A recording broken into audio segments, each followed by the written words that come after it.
Herkese merhaba, kanalıma hoş geldiniz. Ben Fatima. Bugün sizinle birlikte Kıvanç Tatlıtuğ'la Başak Dizer'in Snastri haritasını yorumlayacağız. Gerçekten bu ikili için şunu söyleyebilirim ki ne umdum ne buldum arkadaşlar.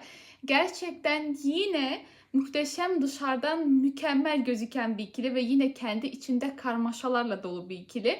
Gerçekten Burak'la Fahriye'de de şaşırmıştım ama bu ikili de yani çok daha sert, çok daha enteresan göstergeler var. Ama şunu söyleyebilirim. Eğer bu ikili 10 yıldır güzel bir ilişki sürdürüyorsa, iyi ya kötü, en azından bizim dışarıdan gördüğümüz kadarıyla güzel bir ilişkileri varsa, demek ki umudunuzu kaybetmeyin arkadaşlar. İsteyince oluyormuş dediğim göstergelerle dolu. Hemen haritaya geçmek istiyorum. Öncelikle çok kısa bir Kıvanç'ın haritasına değinmek istiyorum. Çünkü orada aslında başa anlatan göstergelerden bahsedeceğim. Şimdi Kıvanç'ın gördüğünüz gibi yükseleni Yay, Güneşi Akrep. Bunlara çok değinmeden direkt Güneş'ten bakın arkadaşlar. Güneş Akrep Satürn'le kavuşum yapıyor. Merkür'le Akrep'te kavuşum yapıyor. Ardından Plüto'yla burç dışından kavuşum yapıyor. Bu ne demek? Bu adam çok stratejik zekası yüksek bir adam. Aynı zamanda sorumluluk sahibi, Satürn'den dolayı ciddi, sınırları net olan bir adam. Gerçekten olgun yapılı, ciddi bir insan. Diğer taraftan Plüton'un kavuşum yapmasıysa, bütün bunların yanında bu adamın aslında karanlık bir tarafı var. Bizim görmediğimiz veya aslında enerji olarak plütonyal bir enerjisi var. İnsanların ondan çekilmesini sağlayan, liderlik özelliklerini ona yükleyen, diğer taraftan manipülatif ve kıskanç bir yapısı da olabilir. Kendi içinde gerçekten karanlık bir tarafı da gerçekten olabilir. Şimdi bütün bunların yanında Başak'ı gösteren detaylara bakalım. Öncelikle Venüs'ü Başak. Gerçekten Venüs'ü, aşkı anlatan gezegeni Başak. Bu küçük bir tabii ki enteresan bir detay. Şimdi 5. evi Koç burcu ve Başak'ın güneşi Whole Sign'da onun 5. evine düşüyor. Aslında derece olarak 4. evine düşüyor ama Whole Sign'da 5. evine düşüyor. Şimdi 5. eve güneş düşürmek direkt aslında benim aşık olduğum, benim bayıldığım kadın anlamını veriyor. Diğer taraftan Kıvanç'ın Juno'su Koç burcunda ve 5. evde. Aslında burada yine güneşi Koç olan bir Başak Kıvanç'ın Juno'suyla bir uyum yakalıyor. Diğer taraftansa Ceres'e bakın arkadaşlar.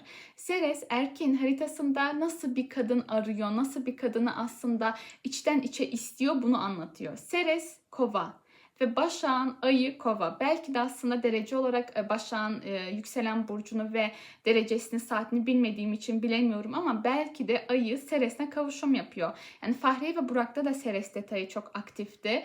Burak'ın Ceres'i Boğa, Fahriye'nin yükseleni Boğa'ydı. O da öyle bir uyum yakalamıştı.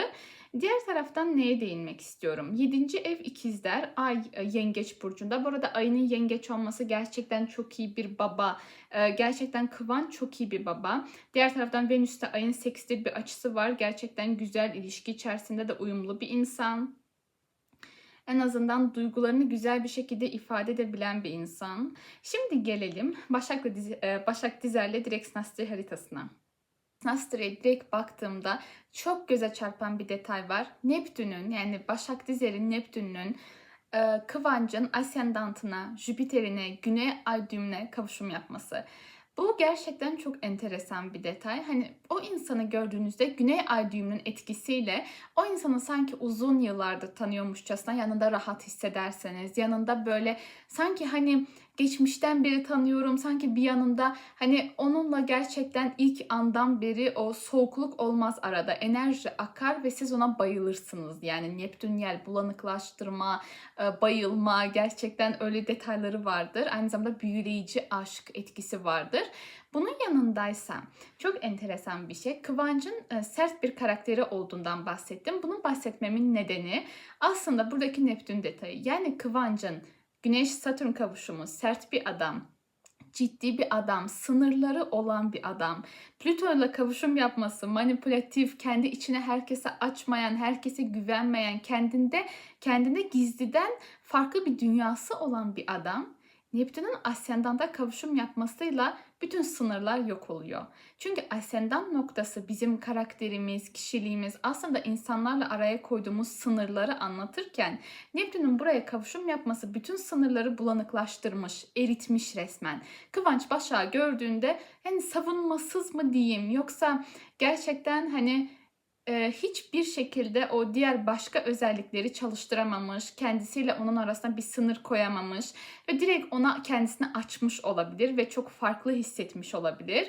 Çünkü burada Neptün'ün etkisi bu adam bu kadını ya gördüğünde bayılmış ya da gerçekten aslında Başak hayatına girdikten sonra onun kendi iç dünyasında hiç kendisinin bile bilmediği kapılar açmış olabilir. Şimdi bunların yanında aynı zamanda Başak Dizer bir stilist. Ve ascendant bizim dışarıdan nasıl göründüğümüzü anlatıyor. Aslında Kıvanç, Başak Dizer Kıvanç'ın stilisti aynı zamanda. Hem Aşk-ı Memnu'da da öyleydi galiba, Kurt Seyit ve Şura'da da öyleydi. Yani aslında onu hem de giydiriyor, dışarıdaki görüntüsünü de aslında yansıtıyor değil mi? Ve ascendanta Neptün kavuşumu Başak'ın Kıvanç'ı sanatsal bir şekilde giydirmesi. Çünkü Neptün sanatsal bir gezegen, Balık burcunun gezegeni, sanatçıların gezegeni ve aslında ona sanatsal bir tarz yaratıyor. Buraya birkaç fotoğraf koyarım gerçekten. Hani inanılmaz da çok yakışıyor. Gerçekten aslında böyle de çalışıyor bu. Şimdi bunun yanında bahsetmek istediğim başka şeyler de var. Ama aynı zamanda Başak'ın Şiron'una bakın. Boğa burcunda 0 derecedeki Şiron'u Kıvancın hem Merkür'ünden hem Güneş'inden hem biraz Plüton'undan hem Satürn'ünden direkt karşıt açı alıyor. Bu demektir ki aslında Kıvanç Başak'ı bir şekilde yaralıyor. Bir şekilde ondaki yarayı tetikliyor. Ya bunu sözleriyle yapıyor, Merkür Şiron karşıtlığı, ya onun egosu, karakteri, kendini ifade ediş biçimi aslında Başak'ı yaralayıcı bir şekilde ve Başak aslında kendi içindeki yara fark etmeden Kıvanç hayatına girdikten sonra tetiklenmiş olabilir. Bu hiç de hoş bir gösterge değildir. Bu genelde gerçekten yorucu bir göstergedir. Diğer taraftan Merkür Satürn'den karşıtlık alıyor. Bu karşıtlıksa direkt aslında o hayatına girdikten sonra daha az konuşabilir. Onun fikirlerini, onun düşüncelerini, onun konuşmasını kısıtlamış olabilir. Yani bir şekilde aslında bu nasıl bir şeydir biliyor musunuz? Burada bahsettiğim şey Kıvancın Başak'a hani konuşma ya da fikirlerine karşı bir fikir söylemesiyle bağlantılı değil. Bazen bu çalışır. Yani sen o insan hayatına girdikten sonra daha az konuşursun. Çok konuşkan olmazsın, daha sessizleşirsin. Bu böyle de çalışabilir. Ya da herhangi bir detaylardan dolayı gerçekten fikirlerini söylemeye çekinen bir yapıya bürünebilirsin. Ama Ceres'inin Başak Burcu'nda olması, MC noktasına kavuşum yapması aslında kariyer hayatında Başak Kıvanç'a çok iyi geliyor. Gerçekten onu besliyor. Kariyer hayatında hedeflerine yürümesi bakımından ona motive ediyor bir bakıma. Ama hoşuma gitmeyen göstergeler var bahsetmek istediğim. Mesela Başak'ın Jüpiter'i Kıvanç'ın Şiron'una da kavuşum yapıyor. Bu da güzel değildir. Aslında Jüpiter güzel bir gezegen ama olduğu alanı büyüten, genişleten bir gezegen. Şiron ise önemli bir asteroid. Bizim aslında içten içe var olan yaramızı anlatıyor. Ve aslında hangi alanda profesyonelleşeceğimizi, daha iyi uzmanlaşacağımızı anlatıyor. Şimdi Jüpiter'in bu alana kavuşum yapması, Jüpiter iyicil bir gezegen olduğu için nasıl çalıştığı duruma göre değişir. Bu yaranın nasıl bir yara olduğuna göre değişir gerçekten. Bu yarayı büyütebilir, derinleştirebilir, genişletebilir. Kendi içinde gerçekten bir travmaya neden olabilecek bir duruma da gelebilir Jüpiter-Şiron kavuşumu. Burada aslında Şiron tarafında şu an yaralı kısmında Kıvanç var. Ama diğer taraftan bunu iyileştirebilir, buna iyi gelebilir. Bu tarafı da var. Başak'ın saatini bilmememizden dolayı da biraz bilgi eksikliğinden dolayı net bir şekilde buna yorum yapamıyorum. Ama yine de Jüpiter'in bir büyütme durumu da var. Şimdi şuna gelmek istiyorum. Mesela whole sign olarak 5'e düşürüyor dedim ama gördüğünüz gibi burada aslında 4. eve düşüyor Güneş'i Başak'ın ve Venüs'ü aslında benim direkt aile kurmak istediğim kadın. Yani bu iki türlü çalışabilir. İkisi de hani hem aşık olduğum kadın hem direkt aile kurmak istediğim kadın. Birinin Güneş'inizi 4. evine düşürdüğünüzde, özellikle bir erkeğin 4. evine Güneş'inizi düşürdüğünüzde o sizinle direkt aile olmak ister. Yani bu etki çok çalışır. Bunun yanında diğer göstergeler var. Mesela Satürn'ün Venüs'te hiçbir açısı yok. İşte Venüs Mars karşıtlığı var, Mars karşıtlığı var. Aslında bunlar bunun yanında kötü değil. Yani Venüs-Mars karşıtlığı aslında güzel bir tutkulu bir ilişki, gerçekten bir çekim gücü yaratır. Ve Marsların karşıtlığı mücadele etme tarzımız farklı, hayattan motive olma tarzımız farklılığını yaratıyor. Sanki burada nasıl bir şey biliyor musunuz? Birlikte bir yol çizme, bir kariyer yolunda birlikte ilerleme veya maceralı, yani çünkü yükselen yay, Kıvancı mutlu eden şey maceralı bir hayat, yeni şeyler deneyimlemek, öğrenmek, onları hayata geçirmek, tecrübe kazanmak. Ve aslında Başak herhalde bu yolda ona güzel bir eş, bu yolda ona güzel bir hayat arkadaşı. Yoksa hani bu açılara rağmen bu kadar güzel bir ilişki, hani en azından bizim dışarıdan gördüğümüz ve hani 10 yılda devam ettiği için artık hani rahatlıkla söyleyebilirim ki oturmuş bir ilişki, bu açılara rağmen gerçekten zordu. Ama demek ki olunca oluyormuş. Diğer taraftan mesela Kıvancın Mars'ı Başak'ın Neptün'üne kare açı yapıyor. Bu da mesela güzel bir açı değil ki. Hani çok isterdim güzel açılardan bahsedeyim. Gerçekten çok sevdiğim bir ikili ve çok isterdim ki hani sırf böyle güzel şeylerden bahsedeyim. Ama gerçekten Mars Neptün karesi hiç güzel bir kare değil. Yani birbirini motive etmemek, birbirinden gerçek anlamda o istediğin motivasyonu alamamak, bir hayal kırıklığı, aldatıcı durumlar, yanıltıcı durumlar, bir yani hayata karşı motivasyonunu söndürmesi gibi aslında böyle çalışıyor yani hani. Mesela bunun yanında güzel açılardan da bahsetmek istiyorum. Yeter kötü açılar. Gerçekten Kıvancın Jüpiter'i Başak'ın Satürn ile üçgen açı yapıyor. Bu gerçekten hani gaz fren dengesini çok iyi ayarlayan bir çiftten bahsediyorum. Bunu da özellikle kariyer hayatında çok güzel yapıyorlar. Yani Başak Kıvancı çok güzel dengeliyor aslında bu durumda ve kariyerde doğru seçimler yapması, doğru projelere yönlendirmesi bakımından güzel bir ilişki söz konusu. Ve gerçekten Kıvancın biraz frenlenmeye ihtiyacı olan bir adam. Çünkü gerçekten kafasına bir şey koyduğu zaman o riski alabilen, akrep çünkü. Marsyen bir burç ve gerçekten o riski alabilen bir adam. Şimdi biraz Başak'ın haritasında da Kıvancı görmemizi istiyorum. Sonra Snastri'ye devam ederiz. Başak'ın haritasına baktığımızda gördüğünüz gibi Juno'su akrep. Direkt Kıvanç Tatlıtuğ'un burcu ne? Akrep. Yani çok aslında böyle açılar da var. Hani Juno burcunuzda bir erkeğin güneş burcu, yükselen burcu denk geliyorsa çok kaderseldir. Zaten güney ay düğümü hani Başak'ın güney ay düğümü zaten direkt ascendanta kavuşum yapıyor. O da çok kadersel bir eş göstergesi. İnanılmaz çalışıyor. Güney ay düğümünün kişisel gezegenlere kavuşum yapması hem biraz karmik, biraz yorucu, öğretici, bir kazanmanız gereken tecrübe var orada deniyor. Ama onu güzel yönetebiliyorsunuz. Yani gerçekten ilişkiyi yaşarken onu dengelemeyi öğreniyorsunuz aslında güney ay düğümü bağlantısıyla. Şimdi ayı kova dedik. Direkt aslında seresi kova. Orada bir çok güzel uyum var. Bunun yanında güneşi Koç burcunda. Marsyen bir erkek. Gerçekten güneş Koç. Hani direkt mesela güneş de hayatımızdaki erkeği anlatır, eşi anlatır gerçekten. Hem babayı hem eşi çok güzel anlatır. Şimdi baktığımızda güneş Koç. Yönetici ne? Mars. Akrebin yöneticisi de Mars. Marsyen bir erkek. Böyle de bu şekilde de anlatıyor. Ama şuraya bakın.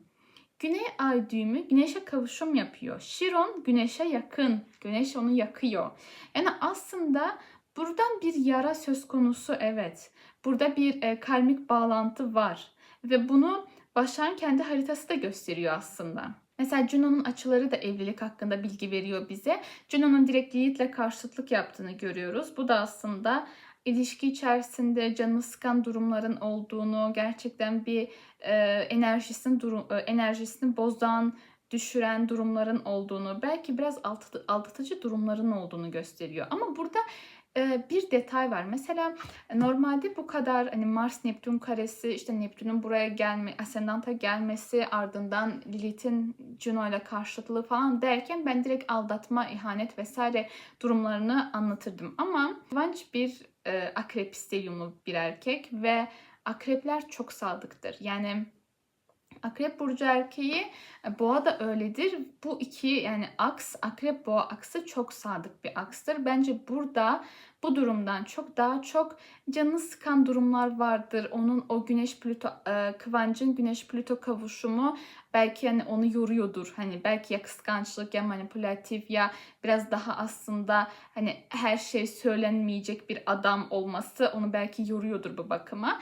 Belki böyle çalışıyordur. Diğer taraftan mesela Kıvancın Uranüs'üyle Başak'ın Satürn'ü yine üçgen yapıyor. Aslında fark ettiyseniz hem Jüpiter'i hem Uranüs'ü Başak'ın Satürn'üyle üçgen yapıyor. Bu ne demek aslında?